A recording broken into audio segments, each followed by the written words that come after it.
Seit ich mich erinnern kann, habe ich einfach gewusst, ich bin Künstlerin. Mein Thema in der Kunst sind Frauen und ich will Frauen zeigen, wie schön sie sind.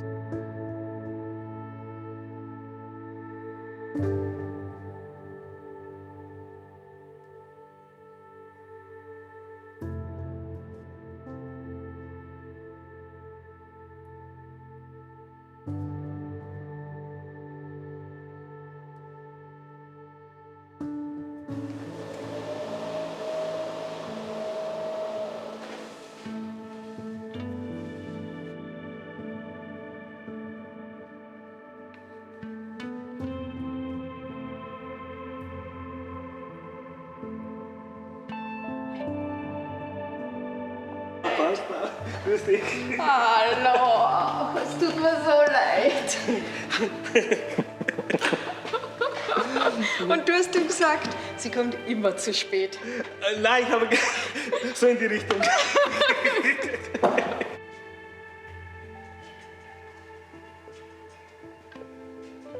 Das ist das, was ihr mir geschickt habt, das Ja. war auch so schön. Das schaut so ein bisschen so aus wie so eine alte ägyptische Königin, die ausgegraben wird. Genau. Einfach so nach oben. Wow, okay.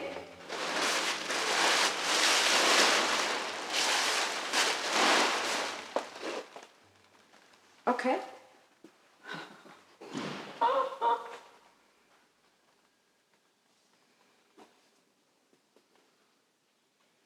Okay, ich überlege mal das, was ich mit dir mache.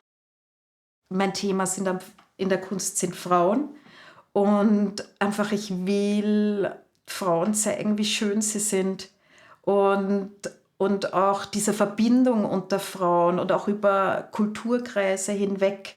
Es sind teilweise sind das Frauen, die ich einfach so auf der Straße sehe, wenn ich jetzt in Wien unterwegs bin, wenn ich in der U-Bahn sitze, dann sehe ich manchmal Frauen, und denke mal, und die haben dann irgendwas ganz Interessantes, Spannendes im Gesicht und das versuche ich dann abzuspeichern und mal zu merken. Und teilweise sind es aber auch Freundinnen von mir und das fließt dann alles in meinen Bildern zusammen. Und ich glaube ja, dass meine heimliche Superpower ist ja, dass ich so die Schönheit in jeder Frau sehe. Also wenn ich eine Frau sehe, dann sehe ich das, was schön ist. Und das ist aber wir Frauen und ich bin da mittendrin, also ich bin da überhaupt keine Ausnahme, aber wir sehen ja bei uns immer das, was uns stört und die Makel und ich glaube schon, dass das ein gesellschaftliches Ding ist, dass uns das von außen, von Kindheit an einfach so vorgegeben wurde, dass wir schön sein sollen, weil das unseren Wert bestimmt.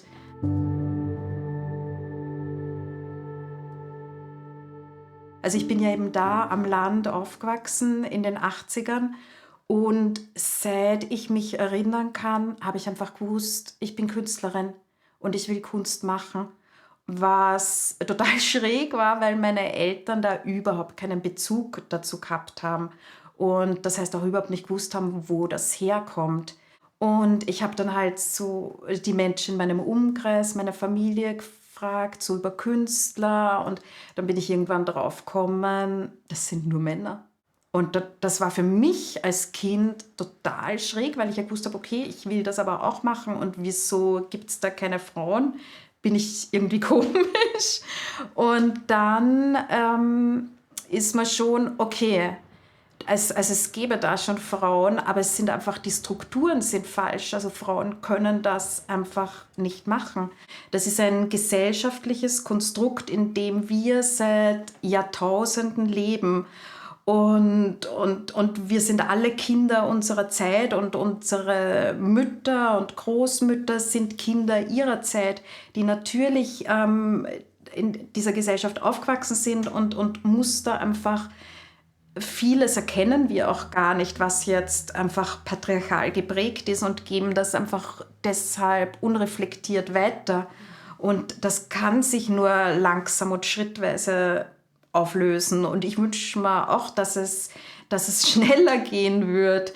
Und ich glaube auch nicht, dass es jetzt irgendwie Sinn macht, da jetzt Männerbashing zu betreiben und sagen, Männer sind die Bösen. Dann begebe ich mich als Frau in eine Opferrolle, in der ich nicht sein will und schiebe dann Männern die Schuld in die Schuhe. Aber die sind auch einfach gesellschaftlich geprägt und in der Gesellschaft aufgewachsen. Und ich glaube auch, so wie das in meinen Bildern, wo es auch um das Miteinander unter Frauen geht, glaube ich auch, dass wir viel mehr bewirken können, wenn wir mit Männern zusammenarbeiten. Und das stammt jetzt nicht von mir, das habe ich mal gehört und das hat wahnsinnig mit mir resoniert. Das Patriarchat kostet den Frauen ihren Zugang zu ihrer Macht und den Männern den Zugang zu ihren Gefühlen.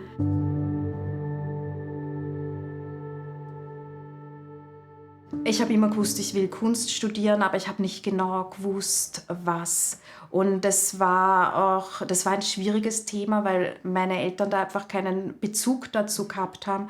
Und also für die wäre das ganz furchtbar gewesen, wenn ich jetzt irgendwie Malerei oder Bildhauerei studiere. Und dann habe ich halt so versucht, einen Mittelweg zu gehen. Also sozusagen, ich mache es ihnen so ein bisschen recht und mir auch ein bisschen und bin dann halt in einen angewandten Bereich gegangen, also eben Modedesign. Damit haben sie so ein bisschen was anfangen können und für mich war es aber, okay, es geht in die künstlerische Richtung. Und dann habe ich das große Glück gehabt, dass ich tatsächlich auf der Angewandten angenommen worden bin und Raf Simons dort auch gerade Professor war. Und das war so total, ich habe ihn ja gar nicht kennt. Also ich habe mich beworben, ich habe die Aufnahmeprüfung geschafft und dann war Raf Simons mein Professor und mir ist dann erst im Laufe des Studiums klar geworden, wer er ist und was das bedeutet. Mein Diplom war eine Abschlusskollektion und das muss man ja komplett aus eigener Tasche finanzieren, also die ganzen Materialien und so. Das heißt, nach dem Studium habe ich ganz dringend Geld gebraucht und dann habe ich angefangen, in einer Boutique im 1. Bezirk zu arbeiten und da habe ich dann 1,5 Jahre dort gearbeitet und das Team war super nett. Also der Arbeitsplatz war super schön.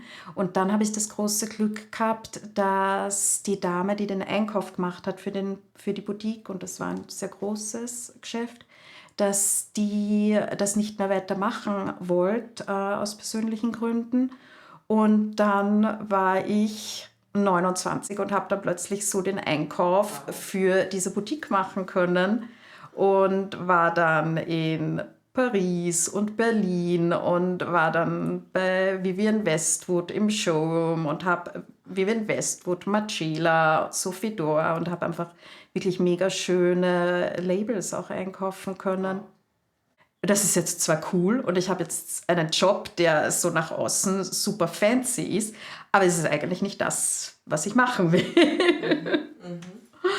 Und dann habe ich den Job gekündigt.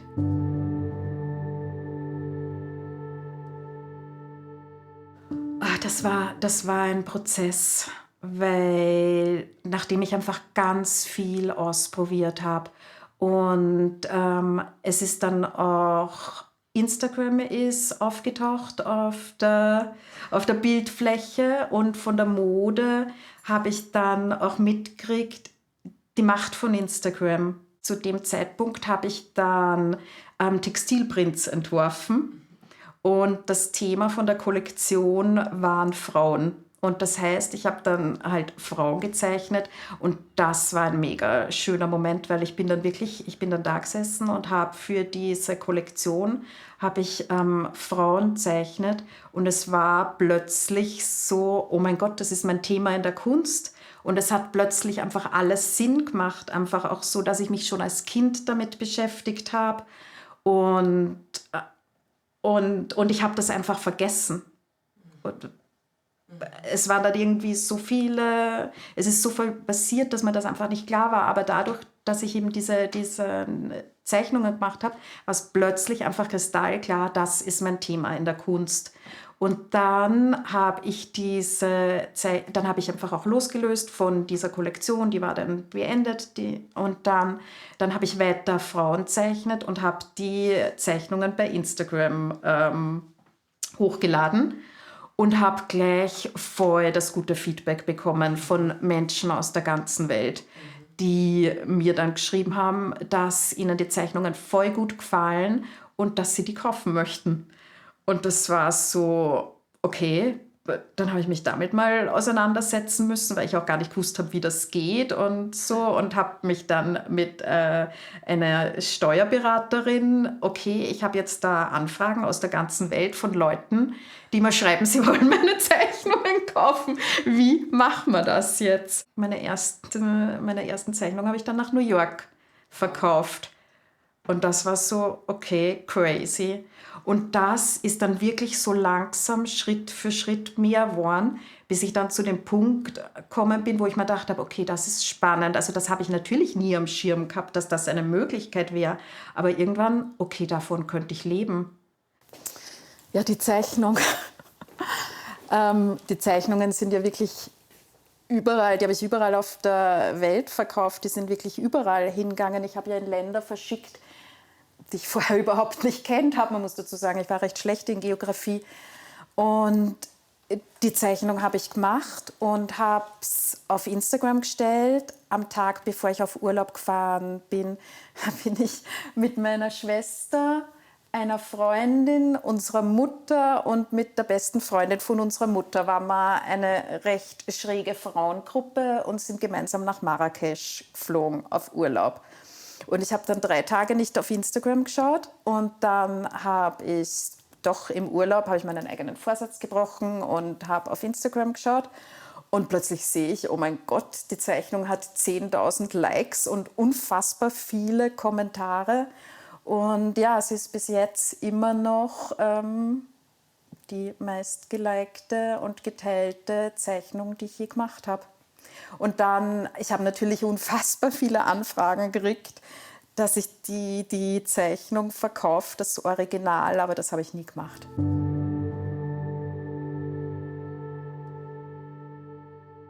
Ich liebe meine Zeichnungen, aber eben, also bei meiner Kunst geht es eben auch immer darum, also es geht viel um Dreidimensionalität, weil es so, Körper ist einfach dreidimensional. Und wenn ich einfach die Schönheit von Frauen darstellen will, dann wollte ich da auch ins Dreidimensionale gehen. Nur ich habe halt einfach, dadurch, dass ich von der Mode komme, habe ich halt keine Ahnung gehabt, wie ich das mache.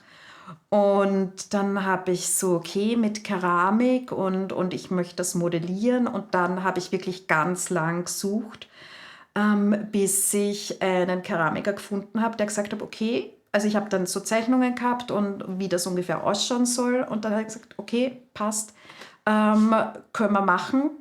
Da hat man so einen Tonblock hingestellt und hat gesagt, so und jetzt mach mal.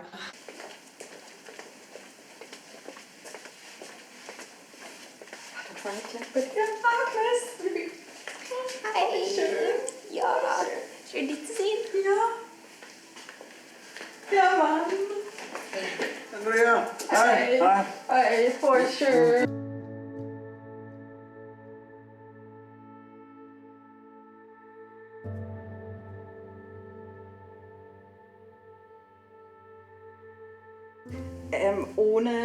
Ohne dich wäre das einfach nicht möglich gewesen. Also ich habe, wie ich die Idee gehabt habe, dass ich jetzt Frauenfiguren auch dreidimensional machen will. Du weißt das eh, ich habe es dir erzählt, aber es ist trotzdem auch im Nachhinein, wenn ich drüber nachdenke, ich habe so viele Keramiker angeschrieben und weiß ich, mindestens 30 und jeder hat mir zurückgeschrieben, ich meine total nett, dass sie überhaupt zurückgeschrieben haben und alle haben mir zurückgeschrieben, na geht nicht, ist nicht machbar und dann habe ich dich getroffen und du warst der Erste, der gesagt hat, ja, passt, mach mal, kein Problem.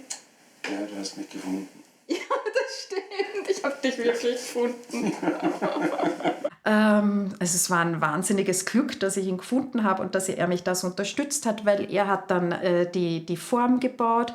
Also er hat mir gezeigt, wie ich die Form baue und ich habe dann wirklich, das hat dann ein Jahr gedauert, wo ich bei ihm gelernt habe, wie man die Form baut, wie man das gießt und das. Und dann habe ich nach einem Jahr habe ich 5 Stück gehabt und die waren ganz ehrlich nicht besonders schön.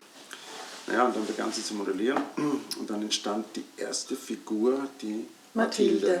Genau. Die Mathilde entstand und natürlich habe ich auch bei meinen Kursen den Formenbau dabei, damit ich das den Leuten ein bisschen näher bringen kann. Und irgendwann dazwischen, gell, haben wir angefangen zum Formen bauen. Und dann hat die Andrea gemeint, nein, du, hör mal, der Formenbau, der liegt mir nicht so.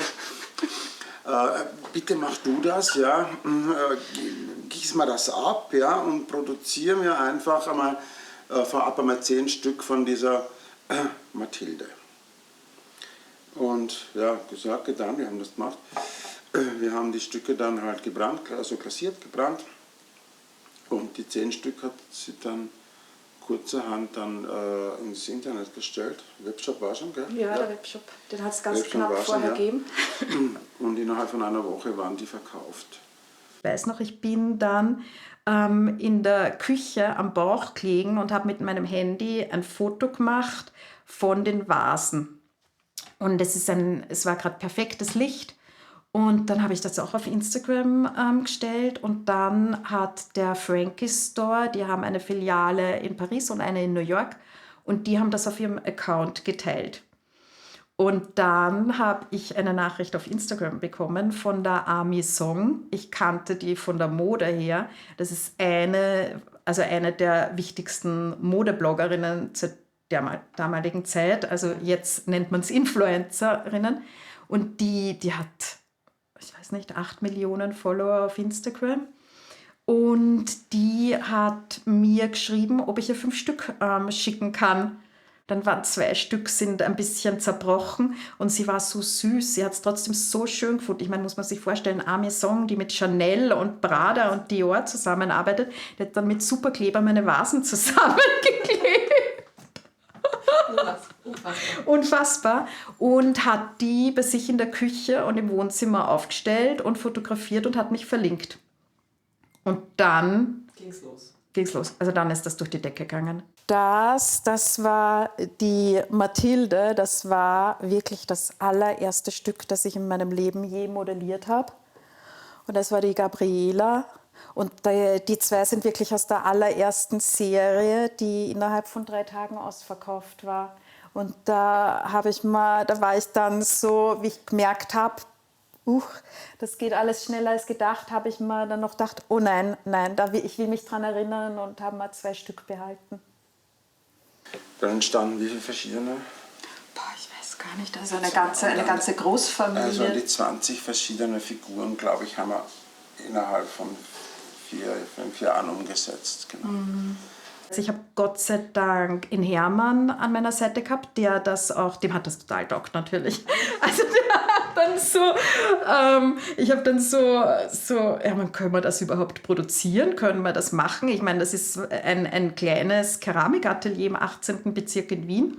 Und er so, ja, Andrea, kein Problem, du, ich habe da ein paar Keramikstudentinnen von mir, die können mir da helfen bei der Produktion. Das heißt, er hat so, und das war dann auch mitten alles in Corona, aber es war halt super auch für mich, weil ich die Produktion auch in Wien gehabt habe. Das heißt, ich habe keine Lieferschwierigkeiten gehabt. Und er hat dann während Corona so ein kleines Team aufgebaut von Leuten, die Vasen produziert haben. Und ich habe mich dann um den Versand gekümmert und habe ein Team aufgebaut, das mit mir den Versand macht.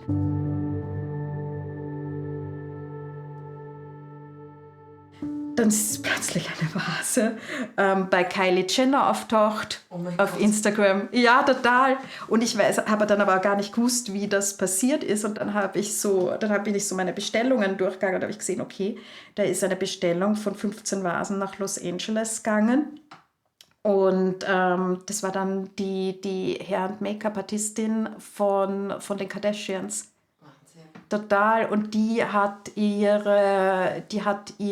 Freundinnen und besten Kundinnen dann meine Vasen geschenkt. Und so ist das dann passiert, dass die eben bei der Kylie Jenner waren und bei der Jessica Alba und bei der Reese Witherspoon.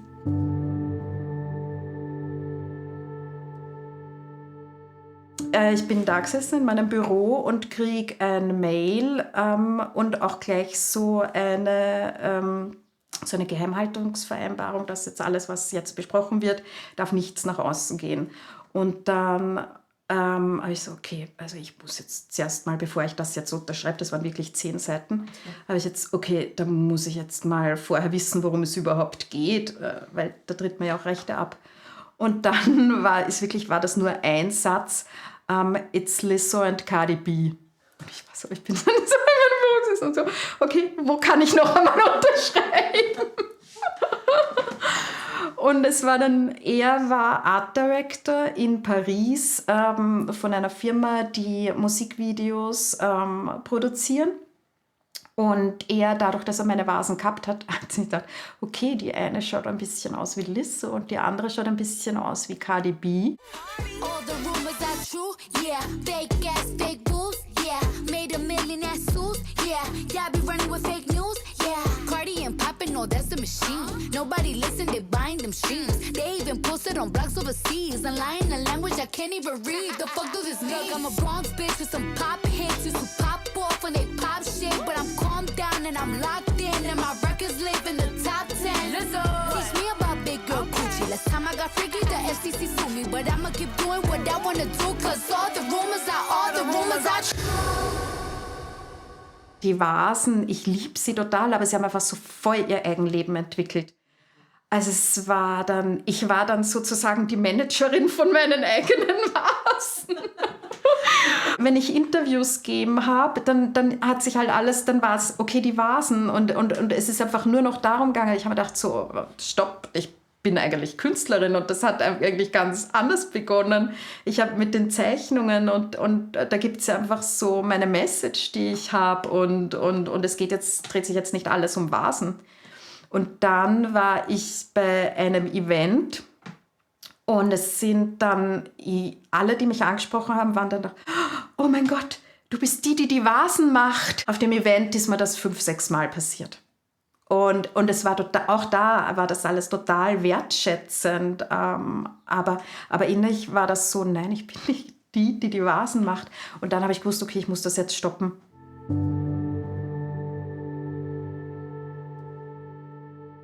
Ich habe zu dem Zeitpunkt dann auch 70.000 Follower auf Instagram gehabt. Und dann ist da mal große Panik ausgebrochen. Wirklich? Ja, total. Also es war dann, und dann war es, dann habe ich auch wieder, ich habe zu dem Zeitpunkt auch Vorbestellungen waren möglich in meinem Shop, weil wir das sonst alles gar nicht bewältigen hätten können, vorher teilweise auch schon.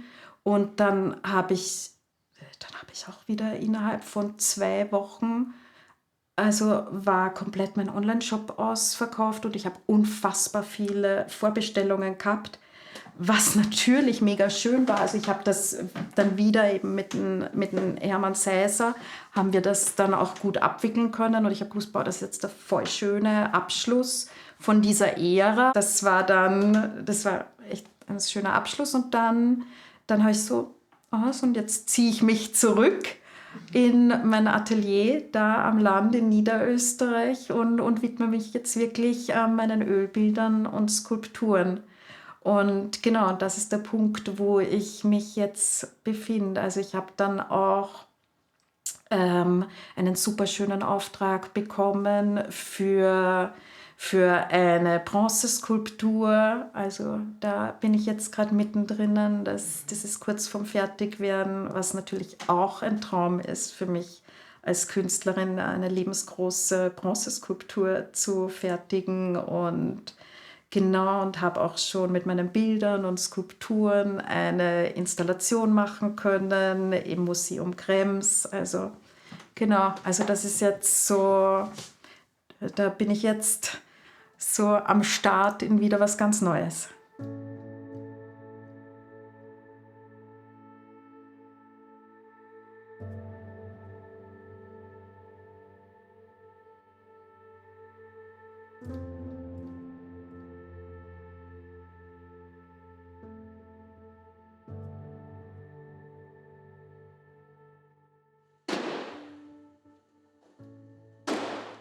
2 Jahre war ich an dem Projekt dran.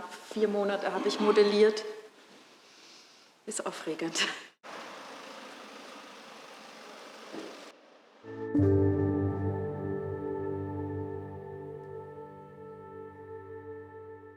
Kinder lernen nicht so sehr das, was man ihnen sagt. Also wir wünschen uns das immer, wir sagen ihnen was und sie nehmen das an und so. Kinder lernen mehr aus dem, was sie sehen.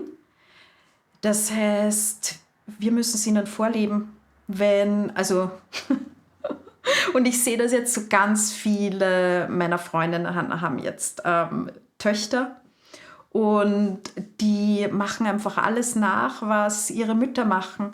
Das heißt, ich glaube, es ist unsere Aufgabe, die Aufgabe von jeder einzelnen Frau, sich mit sich selbst zu versöhnen und jetzt den eigenen Körper nicht als Feindin zu sehen, sondern den Körper anzunehmen. Und ich mache das auch immer wieder so.